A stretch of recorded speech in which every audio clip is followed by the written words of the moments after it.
Germany TKS வெஸ்ட்போர்டின் புதிய கிளை September 19 வியாழக்கிழமை டோர்ட்முண்ட் நகரில் பிரம்மாண்டமாக உதயமாகிறது.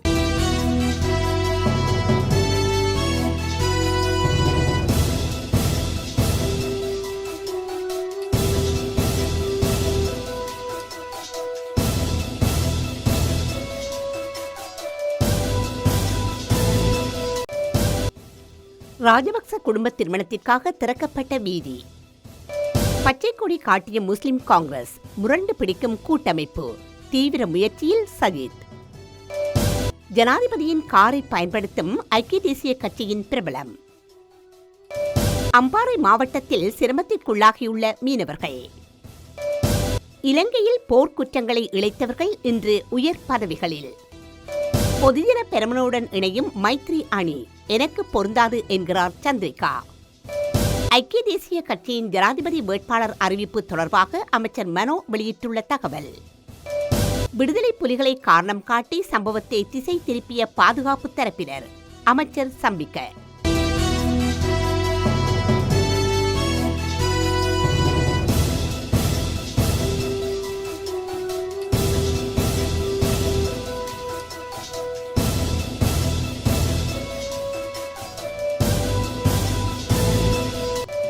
இதுவரை மக்களின் பயன்பாட்டுக்காக திறந்து வைக்கப்படாத தெற்கு அதிவேக நெடுஞ்சாலையின் மாத்திரையிலிருந்து ஹம்பாந்தோட்டை வரையான பகுதியின் வெளியத்த வரை வாகன போக்குவரத்திற்கு நேற்றிரவு அனுமதி வழங்கப்பட்டுள்ளது.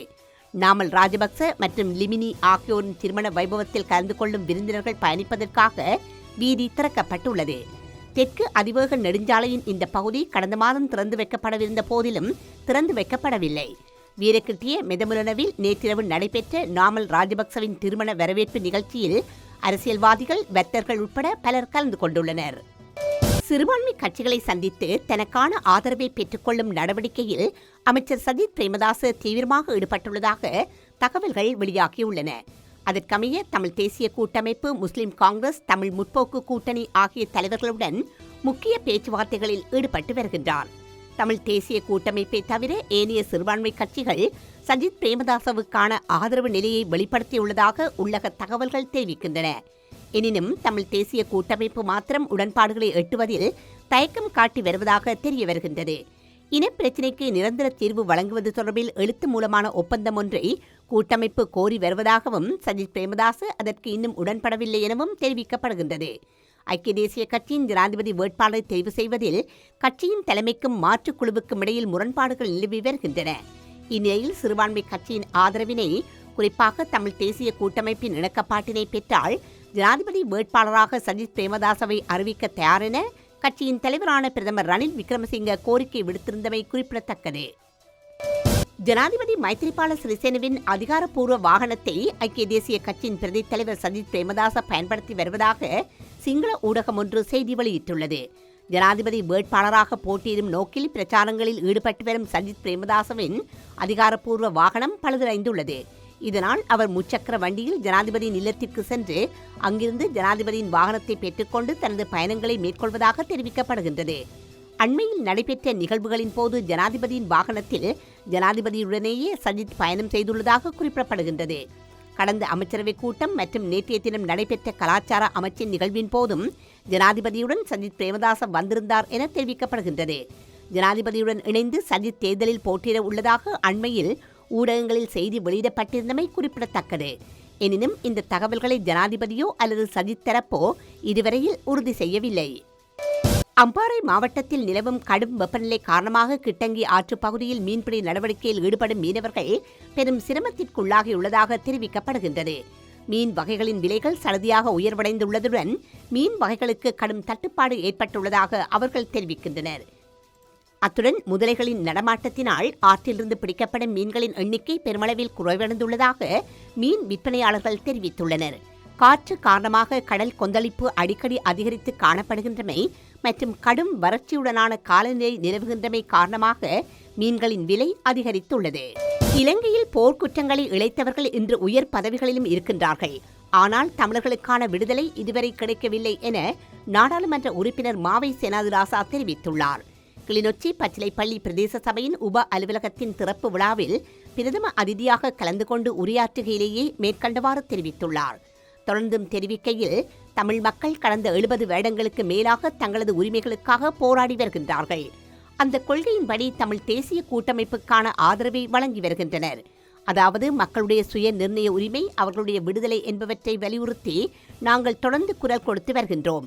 அந்த வகையில் மக்கள் தங்களுக்கான ஆதரவை வழங்கி வருகின்றார்கள். நாங்களும் எங்களுடைய கொள்கைக்காக குரல் கொடுத்து வருகின்றோம். எமது மக்களை கொன்று குவித்து பெரும் மனித படுகொலைகளை செய்தவர்கள் இன்று உயர் பதவிகளை வகிக்கின்றார்கள். ஜனாதிபதியாக வருவதற்கு போட்டியிடுகின்றார்கள். ஆனால் நமது மக்களுக்கு அடிப்படை உரிமைகள் கூட இதுவரை வழங்கப்படவில்லை. அதற்காக நாங்கள் குரல் கொடுத்து வருகின்றோம். கடந்த காலங்களில் தேர்தலின் போதும் நாங்கள் இந்த மக்களுக்கு வழங்கிய வாக்குறுதிகளை நிறைவேற்றி வருகின்றோம். அதே நேரம் இந்த எமது உரிமைகளை பெற்றுக்கொள்வதற்காகவும் ஒரு தன்னாட்சியுடன் வாழக்கூடிய ஒரு அதிகாரத்திற்காகவும் நாங்கள் போராடி வருகின்றோம் என குறிப்பிட்டுள்ளார். ஸ்ரீலங்கா சுதந்திர கட்சியின் தலைமை சில விடயங்களில் தனித்து தீர்மானம் எடுத்து வருகின்றது என முன்னாள் ஜனாதிபதி சந்திரிகா பண்டாரநாயக்க குமாரதுங்க குற்றம் சுமத்தியுள்ளார். நிட்டம்புவ பிரதேசத்தில் இடம்பெற்ற நிகழ்வொன்றின் போதே அவர் இதனை தெரிவித்துள்ளார். தொடர்ந்தும் தெரிவிக்கையில், ஸ்ரீலங்கா சுதந்திர கட்சிக்கு இம்முறை வெற்றி பெற முடியாது போனாலும் ஜனாதிபதி வேட்பாளர் ஒருவரை நியமித்திருந்தால் அடுத்த முறை வெற்றிக்காவது அது வழியமைக்கும். அது கட்சியின் எதிர்காலத்திற்கு ஆரோக்கியமானதாகும் எனவும் கட்சியின் வாக்குகளை தொடர்ந்தும் பாதுகாத்துக் கொள்ள வழிவகுக்கும். இருப்பினும் கட்சியின் தலைமை சில விடயங்களில் தனித்து தீர்மானம் எடுக்கின்றது. மீண்டும் அதிகாரத்தில் இருக்கும் நோக்குடனே பொதுஜன பெரமுன கட்சியுடன் இணைந்து செயற்படுவதற்கு நடவடிக்கைகள் மேற்கொள்ளப்பட்டு வருகின்றன. அவ்வாறான நடவடிக்கைகள் எனது கொள்கைக்கு பொருந்தாது. அதனால் அவ்வாறான கலந்துரையாடல்களுக்கு நான் ஒருபோதும் கலந்து கொள்ளப் போவதில்லை என அவர் குறிப்பிட்டுள்ளார். ஐக்கிய தேசிய கட்சியின் ஜனாதிபதி வேட்பாளர் எதிர்வரும் 17, 18, 19 தேதிகளுக்குள் அறிவிக்கப்படுவார் என அமைச்சர் மனோ கணேசன் தெரிவித்துள்ளார். பத்தரமுல்லையில் நடைபெற்ற வைபவம் ஒன்றில் வைத்து அமைச்சர் இதனை குறிப்பிட்டுள்ளார். மேலும் கூறுகையில், ஐக்கிய தேசிய கட்சியின் பிரதி தலைவர் சஜித் பிரேமதாசவுக்கும் ஐக்கிய தேசிய முன்னணியின் தலைவர்களுக்கும் இடையிலான பேச்சுவார்த்தை நாளை நடைபெறவுள்ளது. இந்த பேச்சுவார்த்தையில் அமைச்சர்கள் ரிஷாட் பதியுதீன், பாட்டலி சம்பிக்க ரணவக்க ஆகியோரும் கலந்து கொள்ள உள்ளனர். இந்த சந்திப்பில் எடுக்கப்படும் தீர்மானம் குறித்து பிரதமர் ரணில் விக்ரமசிங்கவுக்கு அறிவித்து ஜனாதிபதி வேட்பாளர் தொடர்பாக இறுதி முடிவு எடுக்கப்படும். பெரிய பொதுக்கூட்டத்தை நடத்தி ஜனநாயக தேசிய முன்னணியின் என்ற புதிய கூட்டணியின் ஜனாதிபதி வேட்பாளர் அறிவிக்கப்படுவார். நாடு கோரும் ஜனாதிபதி வேட்பாளரை நிறுத்தி நிச்சயமாக ஜனாதிபதி தேர்தலில் வெற்றி பெறுவோம். இதனையடுத்து பொதுத் தேர்தல் மற்றும் மாகாண சபை தேர்தல் நடத்தப்படும். அவற்றிலும் ஜனநாயக தேசிய முன்னணி வெற்றி பெறும் என்பதுடன் அனைத்து மாகாண சபைகளையும் கைப்பற்றும். மேலும் உள்ளூராட்சி சபைகளை கலைத்துவிட்டு மீண்டும் தேர்தல் நடத்தி அந்த சபைகளையும் புதிய கூட்டணி கைப்பற்றும் எனவும் மனோ கணேசன் குறிப்பிட்டுள்ளார்.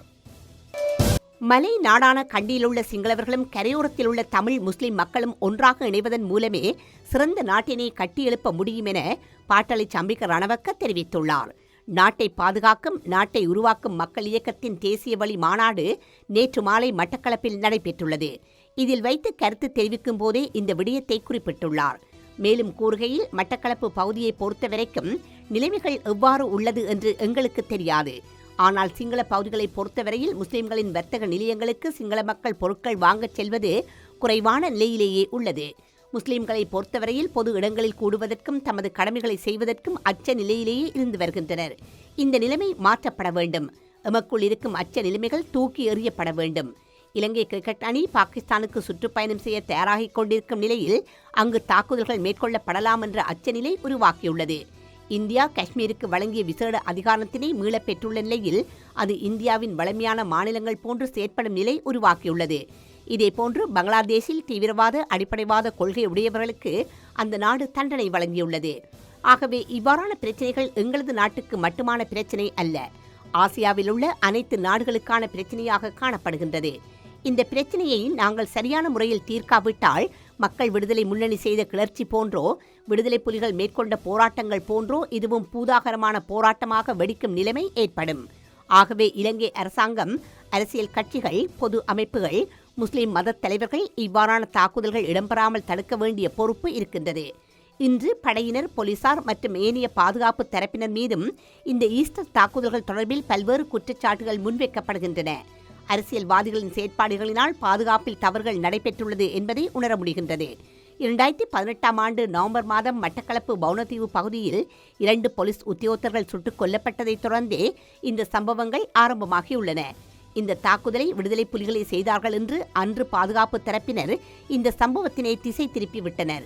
அதனைத் தொடர்ந்து மட்டக்களப்பு சியோன் தேவாலயத்திலும் குண்டு தாக்குதல் நடைபெற்றது. இந்த தாக்குதலை காத்தான்குடி மற்றும் கல்குடா பகுதிகளைச் சேர்ந்தவர்களே மேற்கொண்டிருந்தார்கள். மட்டக்களப்பு மாவட்டம் 3 இனங்களையும் கொண்ட விசேட மாவட்டமாகும். மட்டக்களப்பு மாவட்டத்தில் உள்ள இவ்வாறான பிரச்சினைகளை தீர்ப்பதற்கு நாங்கள் முன்னின்று உழைக்க வேண்டும். மட்டக்களப்பு மாவட்ட தமிழ் மக்களுக்கு இந்த வேளையில் நான் நன்றி சொல்ல கடமைப்பட்டுள்ளேன். மட்டக்களப்பில் ஈஸ்டர் குண்டு தாக்குதலில் கிறிஸ்தவ மக்கள் கொல்லப்பட்ட போதிலும் எந்தவித வன்முறைகளிலும் ஈடுபடாமல் அமைதி காத்ததற்காக மீண்டும் ஒருமுறை நன்றி கூறிக்கொள்கின்றேன்.